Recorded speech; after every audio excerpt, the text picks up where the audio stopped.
Brought to you by Biz Analyst by खाता book.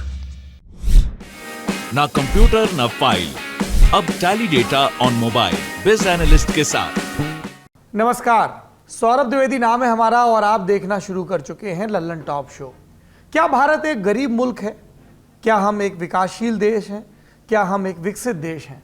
इस तरह की तमाम बातें हम लोगों को बचपन से पढ़ते हुए ही दिमाग में आती थी, जब परिभाषाएं पढ़ाई जाती थी।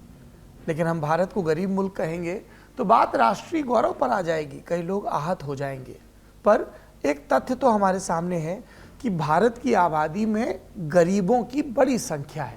इसीलिए तो 138 करोड़ की आबादी वाले देश में प्रधानमंत्री गरीब कल्याण अन्न योजना के तहत 80 करोड़ से ज़्यादा लाभार्थियों को 2 साल से मुफ्त राशन दिया जा रहा है। इन सब के बीच बढ़ती महंगाई ने सबसे ज़्यादा लोगों को परेशान किया, सबको। पिछले 10 दिनों में 9 दिन पेट्रोल और डीजल का दाम बढ़ा, आज नहीं बढ़ा तो रसोई गैस के कमर्शियल सिलेंडर के दाम बढ़ गए। हमारी कमाई का पहले से कहीं ज़्यादा हिस्सा अब ईंधन पर खर्च हो रहा है। कटौती सब जगह से हो रही है, पोषण, बचत और निवेश। एक जगह कटौती हो रही है जिसका कोई आंकड़ा नहीं आ रहा। हम कुछ कम खुश होने या खुश होने के लिए करते थे, वो कम हो गए। फिल्में कम देखी जा रही हैं। लंच डिनर पहले महीने में 4 बाहर होते थे, अब शायद 3 हो गए होंगे।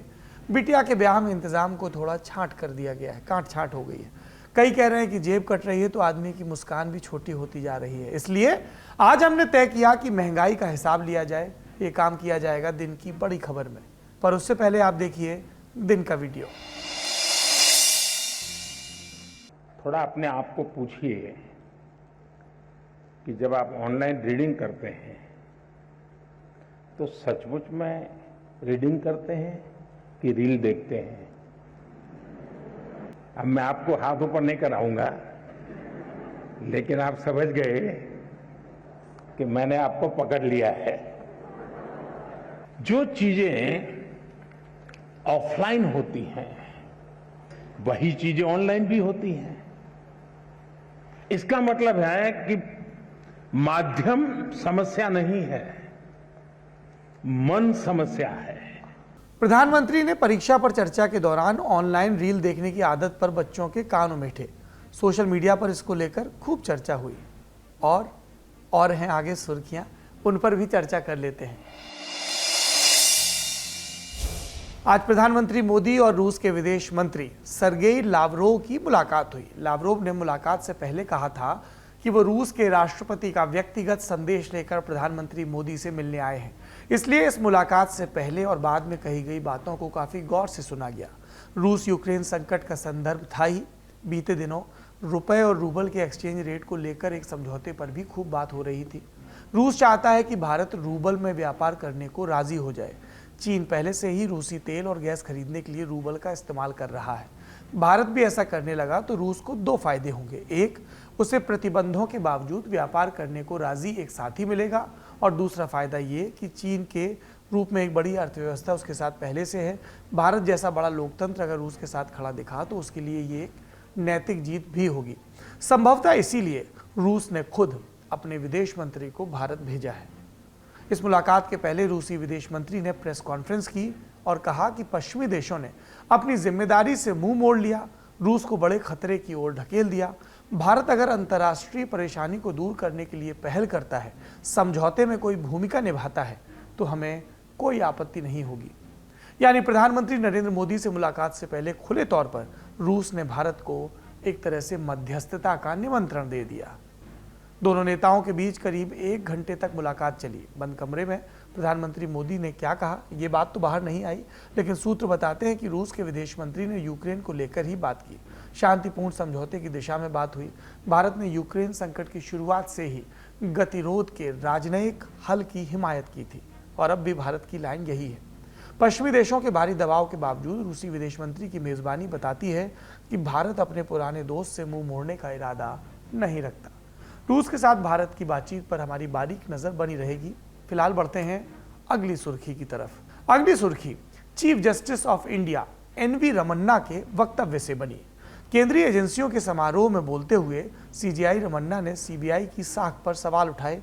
सीबीआई ने अपने कार्यों और निष्क्रियता की वजह से अक्सर अपनी विश्वसनीयता पर सवाल पैदा किए हैं। चीफ जस्टिस ने राजनीतिक नेक्सस पर भी सवाल उठाते हुए कहा कि देश में स्वतंत्र और स्वायत्त जांच एजेंसियों का होना बहुत जरूरी है। समय की मांग है कि राजनीतिक और कार्यकारी गठजोड़ को तोड़ा जाए, यानी बाबुओं पर राजनीतिक पकड़ का कुछ इलाज खोजा जाए। सीजेआई की तरफ से सलाह दी गई कि केंद्रीय एजेंसियों को सार्वजनिक विश्वास और सामाजिक वैधता को फिर से स्थापित करना होगा। बुनियादी ढांचे, आधुनिक उपकरण और सबूत हासिल करने के साधनों को भी मजबूत करना होगा। तीसरी सुर्खी जीएसटी से जुड़ी है। 2 साल के कोरोना काल के बाद अब जीएसटी संग्रह के आंकड़ों में लगातार सुधार देखने को मिल रहा है। मार्च के महीने में जीएसटी संग्रह ने अब तक के सारे रिकॉर्ड तोड़ दिए। मार्च में 1,42,095 करोड़ रुपए का राजस्व सरकार को मिला। ये पिछले 5 साल में सबसे ज्यादा है। अगर पिछले साल मार्च 2021 से तुलना करें तो जीएसटी वसूली में 15% की बढ़ोतरी हुई है। अगली सुर्खी श्रीलंका से है। आर्थिक तंगहाली के बाद अब वहां जनता सड़कों पर उतर आई है। कल राष्ट्रपति राजपक्षे के आवास के पास हिंसक प्रदर्शन हुए, लोगों ने तोड़फोड़ की, जिसके बाद आज सरकार ने प्रदर्शनों को आतंकवाद जैसा काम करार दिया। राष्ट्रपति के मीडिया विभाग की तरफ से जारी बयान में कहा गया कि राष्ट्रपति राजपक्षे के आवास के पास अशांति के पीछे एक चरमपंथी समूह था। सरकार ने इस घटना को विपक्षी दलों से जुड़े चरमपंथियों की जिम्मेदारी भी ठहरा दिया उनको जिम्मेदार। दूसरी तरफ जनता अब राष्ट्रपति गोतबाया राजपक्षे का इस्तीफा मांग रही है। गुरुवार को प्रदर्शन इतने हिंसक हो गए कि लोगों ने गाड़ियों में आग भी लगा दी। राष्ट्रपति आवास के पास लगे स्टील के बैरिकेड को भी गिरा दिया गया, जिसके बाद पुलिस को प्रदर्शनकारियों पर आंसू गैस के गोले छोड़ने पड़े। आज की स्थिति में कोलंबो शहर के अधिकांश हिस्सों में कर्फ्यू लगा हुआ है। श्रीलंका में विदेशी मुद्रा की कमी के चलते ईंधन जैसे आवश्यक सामान की भी कमी हो गई है। श्रीलंका अपने इतिहास के सबसे खराब आर्थिक संकट का सामना कर रहा है। ईंधन से लेकर बिजली और खाने पीने के सामान तक की इस देश में कमी हो रखी है। आखिरी सुर्खी है हमारे एक और पड़ोसी पाकिस्तान से संबंधित। आज प्रधानमंत्री पाकिस्तान के इमरान खान, उन्होंने लाइव टीवी पर कहा कि उनकी जान को खतरा है, विदेशी ताकतें उनकी सरकार को गिराने की कोशिश कर रही हैं। इमरान ने यह सवाल भी किया कि जिस तरह पाकिस्तान को धमकाया जा रहा है, क्या कोई भारत को धमका सकता है ऐसे? ये थी सुर्खियां। अब चलते हैं दिन की बड़ी खबर की तरफ। एक वक्त था जब जनता एकमत थी कि ईंधन या खाने के तेल की कीमत कम होनी चाहिए। अब वो दौर बीत चुका है। एक तरफ वो जनता है जो महंगे ईंधन आदि से त्रस्त है, और दूसरी तरफ वो जनता है जो सीना ठोक कर कहती है कि बढ़ने दो दाम। लाख रुपए की गाड़ी चलाते हैं तो 125 का पेट्रोल भी डलवा लेंगे, जरूरत पड़ी तो 200 भी दे देंगे। अब क्योंकि महंगाई से त्रस्त लोग आम हैं और महंगाई का स्वागत भी आम लोग कर रहे हैं, इसलिए ये कहा जाने लगा है कि मतांतर वाले दूसरे मुद्दों की तरह महंगाई भी एक राजनीतिक मुद्दा है, जिसका संबंध निजी राय या पसंद नापसंद से है। इसलिए विपक्ष महंगाई को लेकर प्रदर्शन कर रहा है, सरकार बचाव कर रही है। पर क्या इतना कह देने भर से महंगाई का मुद्दा हवा हो सकता है? कुछ ऐसी चीजों पर गौर कीजिए जो राय या पसंद नापसंद का मसला नहीं है। कुछ तथ्य सुनिए। 5 राज्यों में चुनाव के बाद से पेट्रोल डीजल की कीमत 6 रुपये 40 पैसे बढ़ गई। थोक ग्राहकों के लिए डीजल के दाम पहले ही 25 रुपये प्रति लीटर बढ़ा दिए गए हैं। हवाई जहाज में पड़ने वाला ईंधन, एविएशन टरबाइन फ्यूल, एटीएफ की कीमतें 16 मार्च को 18.3% बढ़ी, आज फिर 2%। 2022 में एटीएफ की कीमतें 6 बार बढ़ाई गई, हर बार रिकॉर्ड टूटा। तीसरा तथ्य, व्यावसायिक इस्तेमाल वाले 19 किलो के सिलेंडर में आज से पहले 2 बार और बढ़ोतरी हुई थी। राजधानी दिल्ली में अब एक सिलेंडर के लिए 2,253 कमर्शियल के लिए देने पड़ेंगे। घरेलू एलपीजी सिलेंडर के दाम मार्च में ही 50 रुपये प्रति सिलेंडर बढ़ा दिए गए थे। दिल्ली में अब इसका दाम है 949 रुपये 50 पैसे। और आज ही घरेलू पीएनजी यानी कि किचन तक पाइप के माध्यम से आने वाली प्राकृतिक गैस भी 5 रुपये 85 पैसे प्रति स्टैंडर्ड क्यूबिक मीटर महंगी हो गई। स्टैंडर्ड क्यूबिक मीटर पीएनजी के माप की इकाई है। यहाँ तक आते आते आपके मुंह से रूस यूक्रेन संकट का जिक्र निकलने ही वाला होगा, और वो तर्क कि अंतर्राष्ट्रीय बाजार में तेल के दाम बढ़ने के चलते यहाँ भी दाम बढ़ रहे हैं। तब हम आपको बताएंगे कि 31 मार्च 2022 को केंद्रीय पेट्रोलियम एवं प्राकृतिक गैस मंत्रालय ने अप्रैल से सितंबर 2022 के लिए घरेलू प्राकृतिक गैस के दाम दोगुने किए। प्राकृतिक गैस को ब्रिटिश थर्मल यूनिट में नापा जाता है और इसका दाम होता है डॉलर में। चिंता मत करिए, हम रुपए में बताएंगे। अब तक ओएनजीसी और ऑयल इंडिया लिमिटेड के कुओं से निकलने वाली प्राकृतिक गैस की कीमत 220 रुपये 35 पैसे प्रति मिलियन ब्रिटिश थर्मल यूनिट थी। आज से कीमत हो गई 463 रुपये 51 पैसे। इतना ही नहीं, जिन कुओं से गैस निकालना कठिन था वहां से गैस उत्पादन का अधिकतम दाम पहले 465 रुपये 78 पैसे प्रति मिलियन ब्रिटिश थर्मल यूनिट था, अब ये बढ़कर 753 रुपये 77 पैसे हो गया। माने यहाँ भी 1.5 गुना दाम बढ़ गया।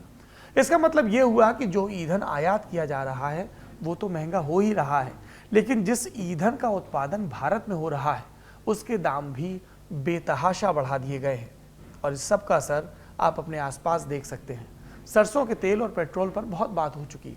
आज हम मैगी की बात करेंगे, एक प्रोडक्ट जिसकी लोकप्रियता का अंदाजा हम सबको है। इसके पैकेट का दाम 12 रुपए से 14 रुपए हो गया। इतने दिल टूटे कि जनता मीम बनाने लगी। किसी चीज़ पर मीम बनते हैं और मशहूरियत होती है, इसका मतलब हमेशा ये नहीं होता कि वो चीज़ हास्यास्पद ही हो। इसका मतलब ये भी होता है कि उस भावना से अधिकतर लोग जुड़ाव महसूस करते हैं।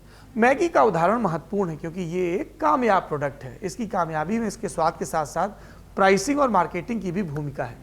इस तरह के प्रोडक्ट्स का दाम बहुत सोच विचार के बाद तय किया जाता है और जब तक कोई बहुत बड़ी वजह ना मिले दाम से छेड़छाड़ नहीं की जाती।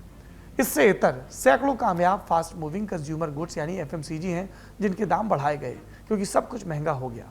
खाने पीने के प्रोडक्ट्स की शुरुआत अनाज और खाने के तेल से होती है, वो महंगा। गैस या बिजली के इस्तेमाल से प्रोडक्ट तैयार होते हैं। पेट्रोकेमिकल इस्तेमाल होता है ट्रांसपोर्टेशन में, वो महंगा। पैकेजिंग में लगने वाला प्लास्टिक महंगा। फिर सामान को फैक्ट्री से दुकान तक ले जाने में ईंधन, वो महंगा। इसलिए इस एफएमसीजी सेक्टर तक ने अपने खुदरा दाम बढ़ाए जो अपनी प्राइसिंग को लेकर संवेदनशील है। एफएमसीजी सेक्टर बाजार का एक बहुत अहम हिस्सा है। इसके एक छोर पर लाखों दुकानदार और दूसरे छोर पर करोड़ों ग्राहक हैं। जिस सामान में कटौती हो सकती है वो बिकना कम हो जाता है। मिसाल के लिए बिस्किट या भुजिया जैसा कोई उत्पाद, इससे दुकानदार की आय भी फिर कम होती है। अगर ऐसा उत्पाद जिसके बिना घर नहीं चल सकता जैसे खाने का तेल, तो ग्राहक का बजट गड़बड़ाता है। वो पहले से ज़्यादा पैसे पुराने मद में खर्च करता है और इसके चलते उसके पास बचत कम होती है। वो इन्वेस्टमेंट भी कम करेगा। अब ये समझने वाली बात है, निवेश कम होगा तो बाजार में पैसा कम आएगा। उद्योग चलाने वालों को उत्पादन के लिए जिस पैसे की जरूरत है उसकी कमी भी हो जाएगी, सर्कुलेट नहीं होगी कैपिटल। यहाँ तक आते आते हम समझ गए कि उद्योगपति, दुकानदार और हमारे आपके जैसे आम ग्राहक सभी एक सूत्र से बंधे हैं। पहिया घूमता रहे और ज्यादा तेजी से भी ना घूमे, ज्यादा स्लो भी ना घूमे। दर्शकों की जानकारी के लिए हम ये बता दें कि ये पहिया कितनी तेजी से घूम रहा है। नवंबर 2021 में खुदरा महंगाई की दर 4.91% थी। दिसंबर 2021 में 5.59%। फिलहाल हमारे पास फरवरी 2022 तक के आंकड़े जब ये दर 6.7% हो गई थी।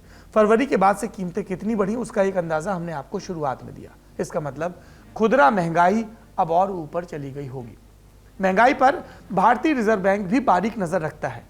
आरबीआई की मौद्रिक नीति कमेटी को काम दिया गया था कि 31 मार्च 2026 तक खुदरा महंगाई को 2% से 4% के बीच रखे क्योंकि इन दरों पर बाजार के सभी खिलाड़ियों को फायदा होता, लेकिन किसी पर भी बुरा असर नहीं पड़ता। बढ़ती कीमतों को देखते हुए आरबीआई ने अनुमान लगाया था कि 2022-23 में महंगाई दर 4.5% रह सकती है, लेकिन महंगाई ने सारे अनुमानों को धता बताते हुए नया रिकॉर्ड बना दिया। ऐसे में लाजमी है कि हम सब अपने पुरखों को याद करें। जी, हम सब पूर्वजों को याद करें क्योंकि हमारे पूर्वज किसान ही करते थे। आप भी अपने पुरखों की सूची निकालें तो बहुत संभावना है कि पीढ़ियों में पीछे जाते हुए कोई ना कोई किसान ज़रूर मिल जाएगा। किसान थे, हैं और रहेंगे।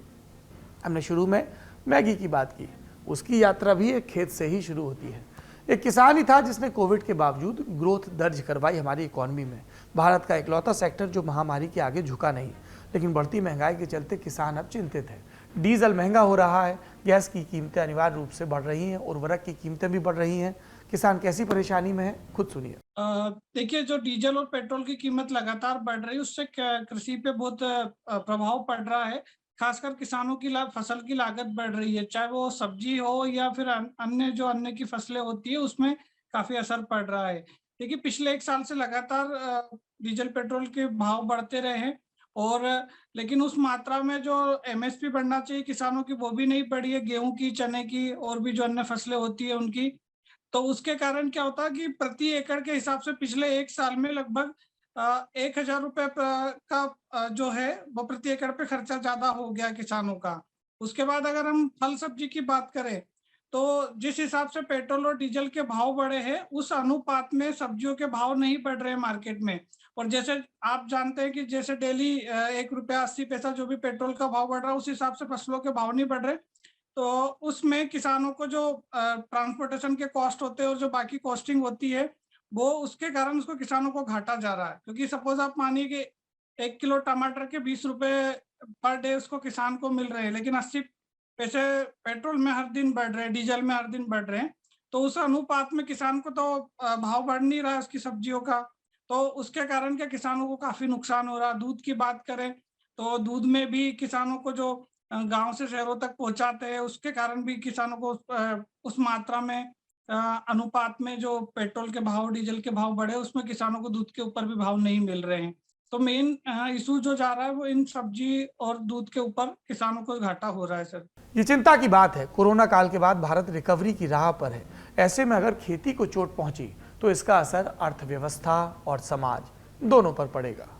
और ऐसा नहीं है कि महंगाई सिर्फ भारत में बढ़ रही है।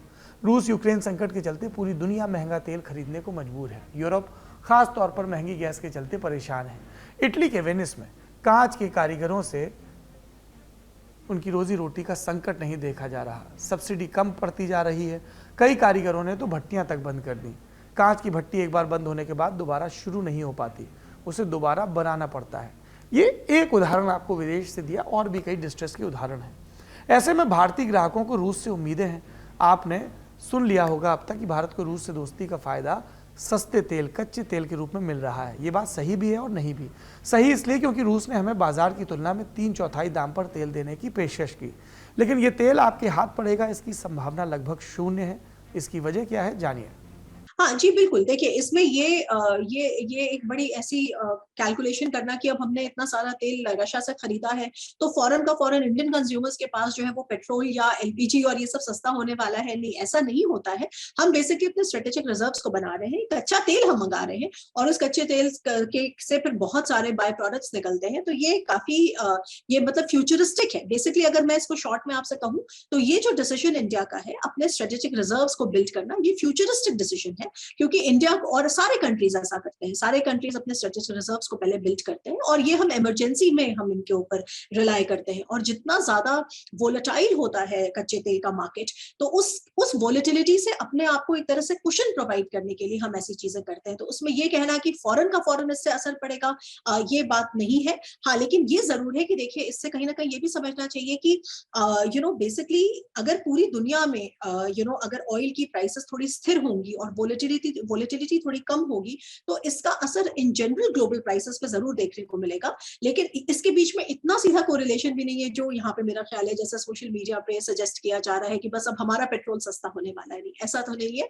अभी मुझे लगता है कि हमारे लिए मुश्किलें वैसी ही है।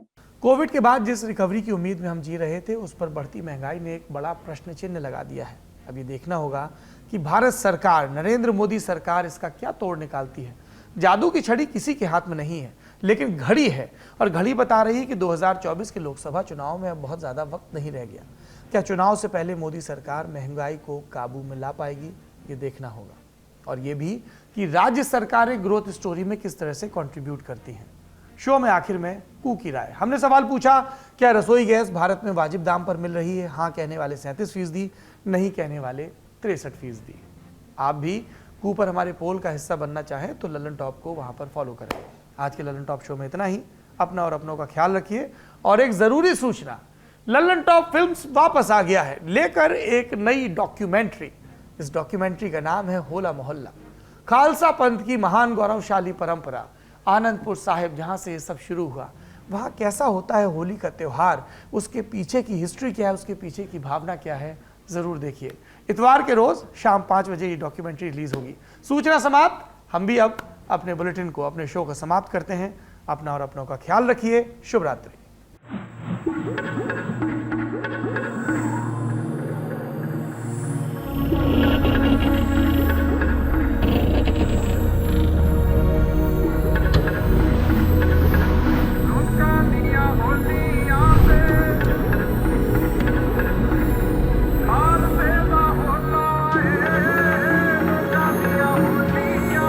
जब निहंग सिंह घोड़े के ऊपर सवारी करते हैं तो फिर वो मन के ऐसे आता है भी हम भी ये बाना पहने, सभी ऐसे लगता है भी जैसे ये बाने का हाड़ आ गया है।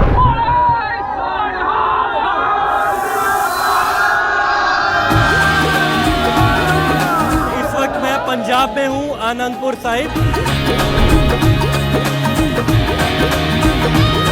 तो इसमें पंजाब के लोग बड़ी संख्या में जो आते हैं। हम होली से इतर, होली से अगले दिन होला मोहल्ला मनाया जाता है, जहाँ पर मार्शल आर्ट्स होते हैं। होले मोहल्ला is a part and parcel of the Punjabi culture. It is one of the layers. ये वही जगह है जहाँ पर खालसा पंथ की स्थापना हुई थी। गुरु गोविंद सिंह एक बहुत बड़े परिवर्तन को तस्वुर कर रहे थे। औरंगजेब के हाथ में जो तलवार है वो अहंग की तलवार का प्रतीक है, लेकिन गुरु गोविंद सिंह साहब ने जो कृपान दी, किसी का हक छीनने के लिए नहीं, किसी का हक दिलाने के लिए।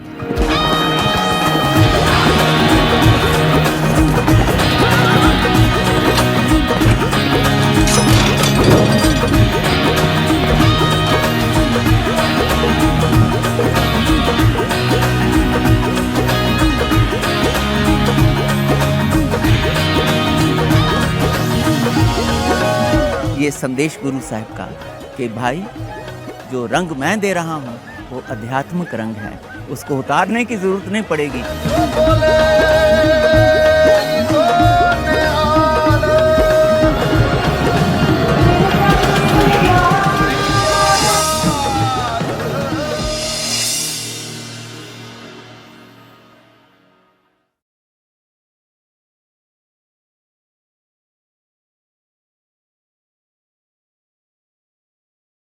अरे जाओ जाओ, मैच तो हमें ही जीतना था। अपना बॉलर वो वाली गेंद ना फेंकता तो जीत जाते हम। वाह, उसके कैच ने तो मैच ही बना दिया। यार ये ओपनर्स अगर थोड़ा और तेजी से खेलते ना, बात बन जाती। एक फिनिशर की कमी बढ़ गई, वरना मैच जीत जाते। मैच तो हमें जीतना ही था। आप भी हैं लल्लन टॉप क्रिकेट एक्सपर्ट। घर बैठे जुड़िए हमारे IPL लाइव शो बमचक में हर रोज मैच के बाद।